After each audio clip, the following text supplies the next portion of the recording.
Kick-ass facts! Pew, pew, pew, pew! Ella Harper, known as the Camel Girl, was a 19th century sideshow performer born in 1870 in Tennessee with a rare orthopedic condition called congenital genu recurvatum, which caused her knees to bend backwards. This condition made walking upright difficult, so she often moved around on all fours, earning her the nickname Camel Girl in traveling shows during the 1880s. Despite the curiosity and attention she drew, Ella reportedly expressed a desire to leave show business to pursue a more traditional life and education. After 1886, she largely disappeared from public records, and little is known about her in later years. In this Canadian province, hello my American friends, married women and men must keep their birth names legally after marriage. They cannot take their spouse's surname on official documents like health cards, driver's licenses, or passports. However, they can use the name socially if they wish. In which province? A. Quebec, B. Manitoba, C. Ontario, or D. Nova Scotia? The correct answer is A. La Belle Province, Quebec.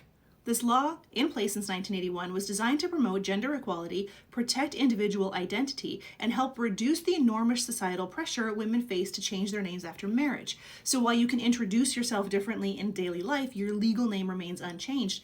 If, however, a married person wants to adopt their spouse's surname, the Director of Civil Status will authorize that change of name only in an exceptional situation. In over 800 plus episodes, I have probably shared 7,000-ish facts, and I think this is one of my favorites, top 10 for sure. In 2016, 70-something-year-old Lawrence John Ripple strolled into the Bank of Labor in Kansas City, Kansas, handed over a note demanding cash, and after taking nearly $3,000, calmly sat down in the bank lobby, telling bystanders he'd rather be in jail than at home after having a fight with his wife.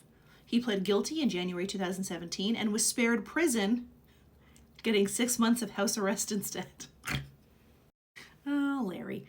Goodbye is a contraction of the phrase God be with ye, which first appeared in English in the late 1500s. The phrase was a blessing, a way of wishing divine protection to someone as they left. Over time, people began shortening it to God be with ye. That's how it's spelled. Or goodbye, goodbye, which eventually became goodbye through phonetic simplification. The religious origin is now largely forgotten, but the word still carries the structure of a farewell blessing. What is the smallest possible length that can be meaningfully measured according to physics? A nanoinch, B, Higgs length, C, quark diameter, or D, Planck length?